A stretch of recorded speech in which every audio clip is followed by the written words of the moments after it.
130 ans après la conférence de Berlin, un nouveau partage du continent africain s'effectue pour garantir l'approvisionnement en pétrole, en minéraux stratégiques, en terres arables et même en eau sous les sables du désert. C'est pour cela que la véritable histoire de l'intervention de l'OTAN en Libye reste à écrire.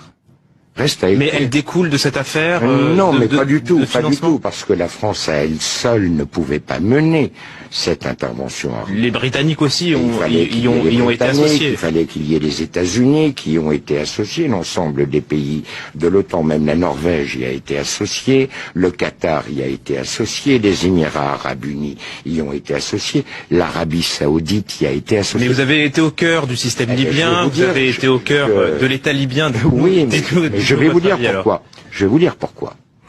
Je pense que Kadhafi a signé son arrêt de mort lorsqu'il a décidé de créer une monnaie commune à l'Union africaine. Car je vous rappelle que la Libye fait partie de l'Union africaine.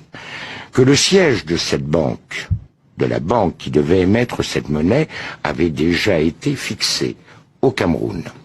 Je vous rappelle que dans le cadre du financement de cette banque, l'État libyen apportait 90% du capital requis.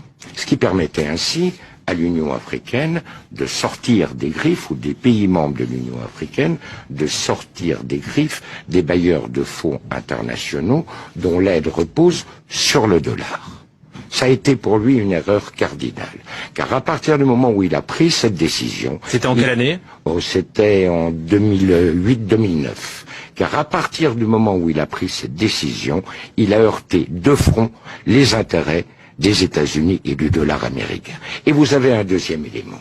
Du temps du régime, les compagnies pétrolières étaient strictement encadrées. Elles avaient des zones qui étaient exploitées, certes, mais elles avaient un quota de production qu'elles ne pouvaient pas dépasser. Il y avait des conditions financières extrêmement sévères. Prenez l'exemple de Total. Total devait reverser à l'État libyen plus de 85% du résultat de l'exploitation des zones pétrolières. À partir du moment où le régime tombait, eh bien, chaque compagnie a fait ce qu'elle a bien voulu faire.